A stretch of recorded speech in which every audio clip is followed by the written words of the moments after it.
Assalamualaikum warahmatullahi wabarakatuh. Perkenalkan, nama saya Arik Akbar Dewayana Sulaiman dengan NPM 221000203. Di sini saya akan mempresentasikan atau mensosialisasikan hasil pekerjaan saya PowerPoint yang berjudul hak kebendaan. Pada PowerPoint pertama, di sini ada pengertian hak kebendaan. Hak kebendaan itu adalah hak yang memberikan kekuasaan langsung atas suatu benda dan dapat dipertahankan terhadap siapapun. Hak kebendaan juga bersifat absolut, artinya hak ini dapat dipertahankan terhadap setiap orang.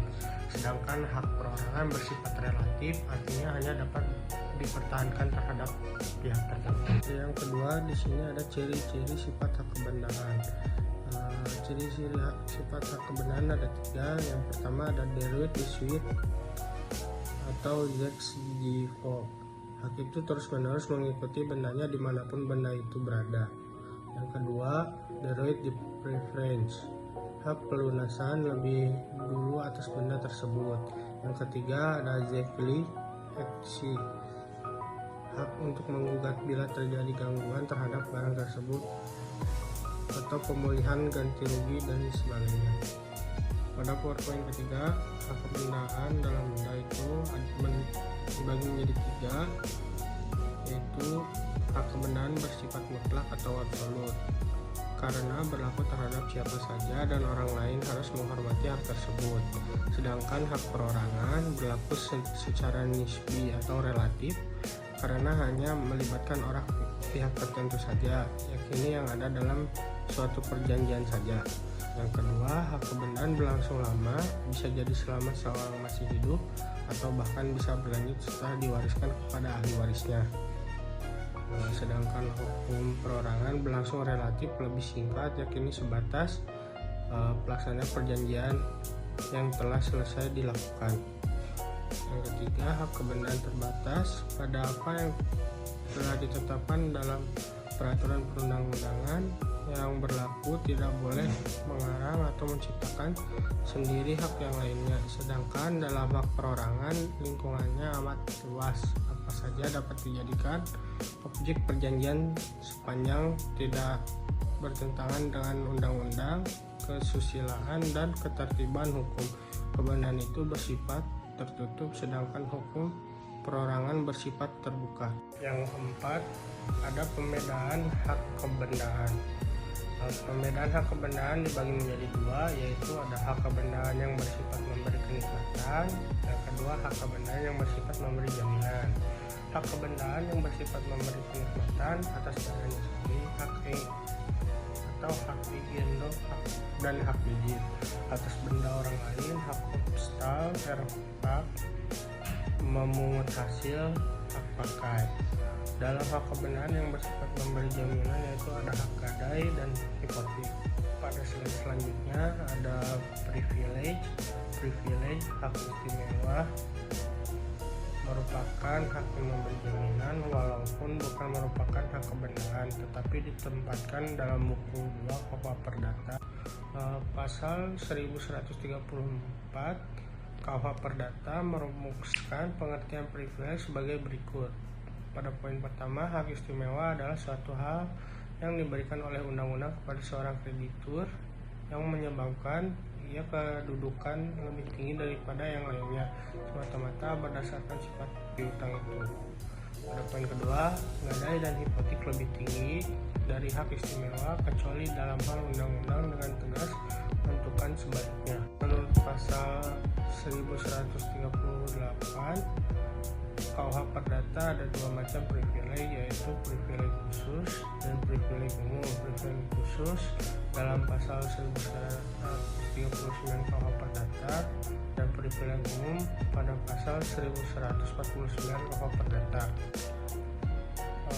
Privilege khusus pada pasal 1139 KUH Perdata. Di sini ada beberapa poin. Pada poin pertama, adanya biaya perkara yang semata-mata timbul dari penjualan barang bergerak atau barang tak bergerak sebagai pelaksanaan putusan atas tuntutan mengenai pemilihan atau penguasaan. Uang sewa, barang tetap biaya perbaikan yang menjadi kewajiban penyewa serta segala sesuatu yang berhubungan dengan pemenuhan perjanjian sewa menyewa itu,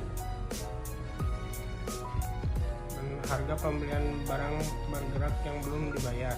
Biaya untuk menyelamatkan suatu barang, biaya ini dikeluarkan untuk menjaga agar barang tersebut tidak hangus atau musnah.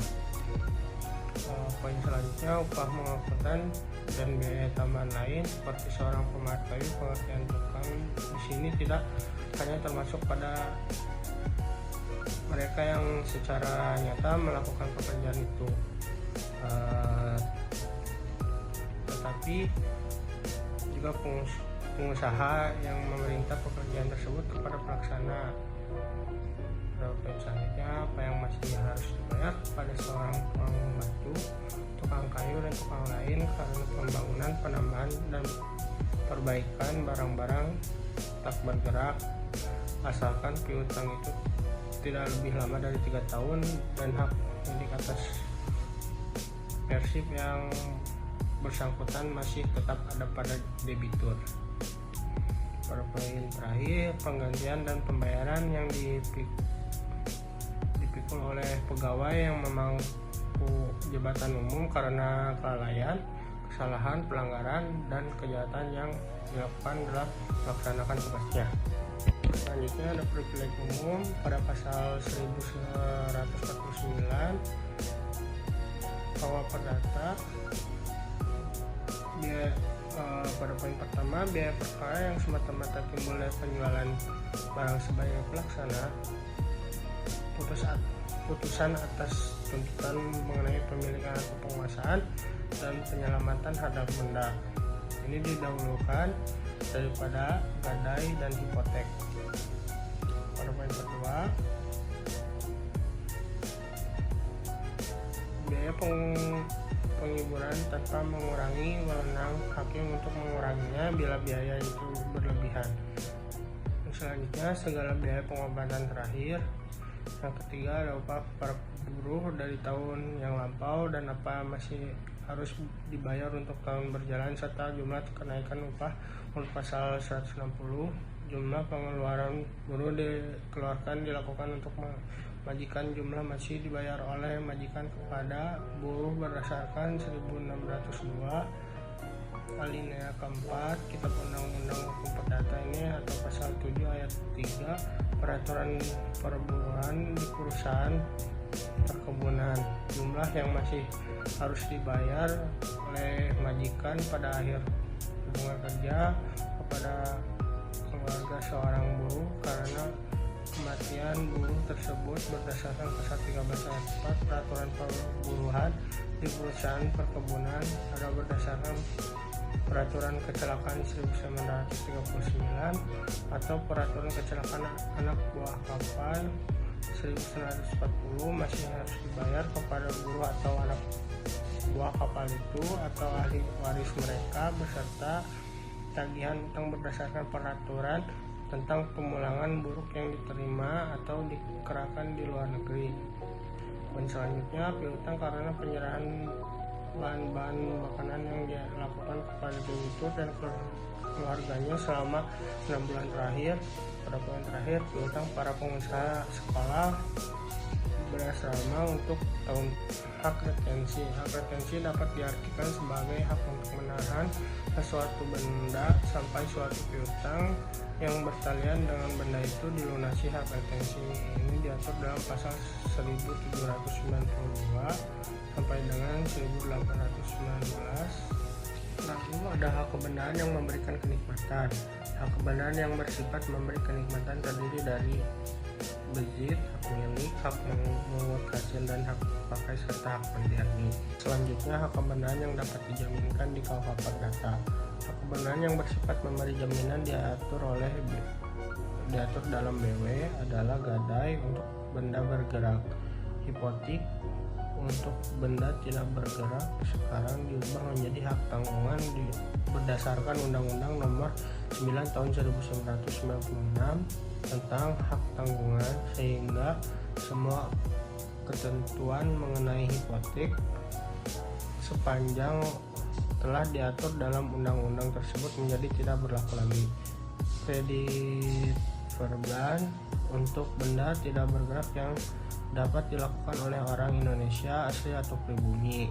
Perjanjian pemberian jaminan sebagaimana disebutkan di atas merupakan perjanjian tambahan aksesor terhadap perjanjian pokok, yaitu perjanjian peminjaman uang. Dan selanjutnya, kebenaran yang dapat dijaminkan di kawah perdata gadai adalah suatu hak yang diperoleh kreditur atas suatu benda bergerak yang diberikan kepadanya oleh debitur atau orang lain atas namanya sebagai jaminan pembayaran, dan memberikan hak kepada kreditur untuk mendapat pembayaran lebih dahulu daripada kreditur-kreditur lainnya atas penjualan benda, pasal 1150 BW. Selanjutnya ada contoh kasus-kasus hak kebenaran. Ada dua macam. Yang pertama, kasus hak kebenaran yang memberikan kenikmatan atau zeklik genot res. Yang kedua, ada hak kebenaran yang memberikan jaminan atau zeklik second head res. Ada contoh kasus yang pertama adalah contoh kasus sengketa tanah hak milik. Kasus ini berawal ketika di tahun 2012 seorang pengusaha properti bernama Chandra membeli sebidang tanah seluas 2.785 meter persegi. Tanah tersebut terletak di Desa Bulukan dengan sertifikat hak milik atas nama Syayem. Sebelum melakukan transaksi jual beli, Chandra telah berulang kali berkonsultasi ke kantor pertanahan Karanganyar dan melakukan pengecekan terhadap tanah tersebut. Kantor pertanahan Karanganyar juga telah menyatakan bahwa tanah dengan sertifikat hak milik atas nama Syayem itu sah. Namun pada pertengahan tahun 2013 terdapat laporan Kejaksaan Karanganyar yang menyatakan bahwa tanah yang dibeli Chandra sebagai tanah kas desa. Sebab sebelumnya pertanahan terjadi tukar guling antara tanah milik Syayem yang berada di Dusun Sarangan dengan tanah milik kas desa yang berada di Dusun Bulukan. Antara kepala desa Bulukan dengan Syayem berkaitan dengan hal ini sekitar 785 meter persegi dari 2.785 meter persegi. Tanah tersebut adalah milik desa Bulukan. Selanjutnya, masih contoh kasus sengketa tanah hak milik. Penanganan sengketa tersebut diselesaikan dengan cara mediasi. Lembaga mediasi di Badan Pertanahan Nasional atau BPN Kabupaten Karanganyar dalam proses mediasi menggunakan beberapa model penyelesaian. Selanjutnya ada contoh kasus yang kedua, contoh kasus hak gadai. Pak Budi merupakan seorang debitur dari seorang kreditur atau bisa disebut sebagai rentenir desa yang memang dikatakan sangat kaya. Bapak Budi adalah seorang pedagang dan sangat membutuhkan uang guna menambah modal usaha warung yang dia miliki, namun karena pekerjaan yang tidak tetap, bisa dikatakan hanya dapat uang pas-pasan. Akhirnya beliau nekat untuk meminjam uang berhutang pada seorang kreditur di desa dengan jaminan motor Honda Astrea miliknya yang senilai dengan 2 juta rupiah. Mereka melakukan transaksi hutang piutang didasarkan atas rasa kepercayaan saja dan membuat kesepakatan yang ada intinya motor beliau dijadikan jaminan atas uang yang dipinjam senilai 2 juta. Dan beliau membuat kesepakatan bahwa hutang itu akan dipenuhi selama 3 tahun ditambah dengan bunga sebesar Rp500.000. Jika kemungkinan dalam pembayaran hutang melebihi batas waktu yang telah ditentukan, maka sepeda motor yang dijadikan barang jaminan akan menjadi milik kreditur. Setelah kesepakatan itu dibuat, Bapak Budi berharap dapat kembali melunasi hutang dan mengambil motor satu-satunya yang dimiliki sebagai jaminan atas hutangnya. Selang 3 tahun berlalu, karena Bapak Budi mengalami kegagalan dalam berusaha, maka beliau tidak dapat melunasi hutangnya dan beliau berpikir untuk mendiskusikan masalah ini dengan pihak kreditur. Namun alangkah kagetnya beliau selang waktu sehari dari jatuh tempo ketika beliau menemui kreditur, beliau mendapat pemaparan dari kreditur bahwasanya barang yang dijaminkan atas hutangnya telah dijual tanpa pemberitahuan apapun dari pihak kreditur karena keterbatasan waktu itu tersebut pada Bapak Budi. Dari pihak Bapak Budi sendiri istilahnya tidak dapat menuntut kreditur karena tidak ada perjanjian yang dibuat di antara mereka, atau istilahnya hitam di atas putih.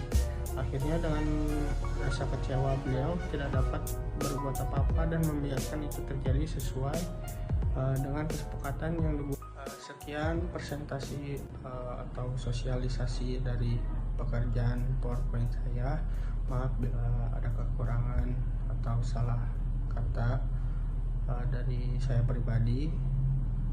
Saya pamit. Wassalamualaikum warahmatullahi wabarakatuh.